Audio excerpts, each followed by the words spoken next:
her achievements were never recognised in her lifetime. In 1942, penniless and forgotten, she died of polio. She couldn't protect herself from viruses, but you can protect your computer by using a VPN. Okay, look, I just want to say, I do not want to start drama with people who take sponsorships from VPN companies. With a VPN, all the data you send and receive goes through an encrypted tunnel, so no one can see it. Without a VPN, every time you connect to free Wi-Fi in a hotel or a cafe, you're risking people stealing your passwords, your banking details, and your private data.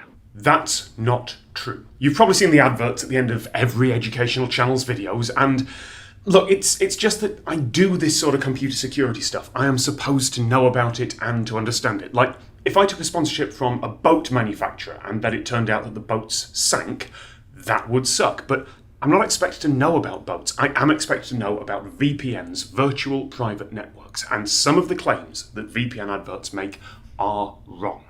Password stealing over Wi-Fi was a serious threat. A few years ago, someone could run an ARP spoofing attack, make their computer pretend to be the network hub, and steal every plain text password that went through that Wi-Fi network. It required very little technical knowledge. Or they could compromise the hub itself and look at all the traffic that was going through it. But you know what else sends data through an encrypted tunnel? Every single website with a padlock in the browser, every iPhone app since 2016, every Android app since 2018, anything that sends any sort of personal data now uses a trusted encrypted tunnel, HTTPS, that padlock. And unless you're using websites or apps from the past, if anyone tries to intercept your data, it won't work. Now, people on the network can see what sites you're connecting to, so just the name of your bank, and they could see the contents of dated websites, the ones where the browser now shows not secure. But that's all. No passwords, no bank details. Those attacks don't work anymore. One VPN company even had their advert banned by the UK regulator because of those misleading claims. VPNs use military-grade encryption to keep your data safe. Military-grade encryption means AES, which is the same encryption that's baked into every web browser and app. You're using military-grade encryption to watch this video. The claim's not wrong, it's just not special either. Plus, a VPN stops your internet service provider spying on what you're doing online. Now, that is true, to an extent. Yes, without a VPN, your internet service provider, your ISP, can see what domain names you've been connecting to. There can be very good reasons to hide those. Your country may allow ISPs to sell that data to advertisers or to build up a profile on you. Maybe you are studying at a fundamentalist Christian college and you don't want university administrators knowing that you are questioning your faith or questioning your sexuality. Some ISPs also prioritise some apps, sites and traffic types over others, and a VPN means that they can't do that. Or maybe your government is planning to introduce an ill-advised and often delayed block on adult content, and you want to work around it. That's all reasonable. Metadata does give away a lot of information. Wanting to keep that private is a fair idea. But that's not what a lot of the VPN ads are implying. They're implying that your ISP can read the content of your messages. And again, if there's a padlock in the browser or if you're using a modern app, that's not true. And if you do use a VPN, all you're doing is changing who can see that metadata. Your ISP can't anymore, but the VPN company can, because at their end of the tunnel, they have to look at that metadata to work out where to send your traffic to. But maybe that's worth it for you. And besides, a good VPN doesn't keep any logs on who you're talking to. It is a brave move for a VPN not to keep any logs, given that if it's true, their service will inevitably be used for a lot of really awful illegal stuff. Some do claim that. Some have even brought in independent auditors to try and prove that they don't keep any logs, and you can't have 100% certainty of that, but they have got as close as you reasonably can. So yes, if you are planning an assassination and your priority is absolutely covering your tracks, then sure, I guess a VPN might be worth it. But to customers, a VPN that doesn't keep logs is indistinguishable from one that's been compromised by hackers or that's been given a little government black box that they don't understand but they have to plug into their systems and not tell anyone about.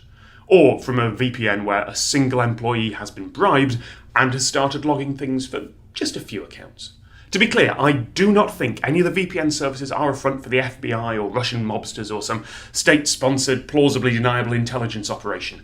Genuinely, they are almost certainly not, and I do not want to scaremonger. Any company that was found to be logging stuff without permission would be bankrupt. Soon after, it would be a very, very bad business decision. And the enormous amount of money that VPN companies suddenly have probably comes from over-enthusiastic venture capital firms. Actually, it almost certainly comes from them. But if you wanted to see what the most paranoid, security-conscious people are connecting to, and you wanted to install software on their systems that is designed to read all their network traffic and then redirect it to a single choke point, then setting up a VPN service with a huge advertising budget would be a great way to do it. And if you use a VPN, you can connect to streaming services around the world as if you were in those countries. And that's the real reason a lot of people use VPNs. I go to China or somewhere else that blocks off access to a lot of websites. That's a fair reason. Do you want to watch another country's streaming content or download just enormous amounts of BitTorrents without being tracked? Those are valid uses of VPNs, even if they are legally questionable. It's just that great for pirating stuff and getting around the law is the sort of marketing that gets a company in trouble, and we stop bad people stealing your passwords is the sort of marketing that scares people into buying something that they might not need.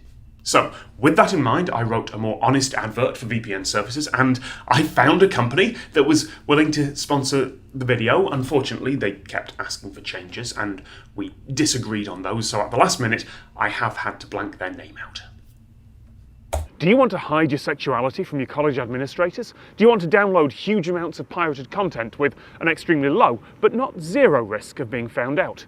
Are you planning an assassination and want to hide your tracks? Then you need VPN, the best choice for gay people, pirates, assassins, and gay pirate assassins. VPN is a tool that can be used both for good and evil, and it's extremely unlikely to be a front for the FBI.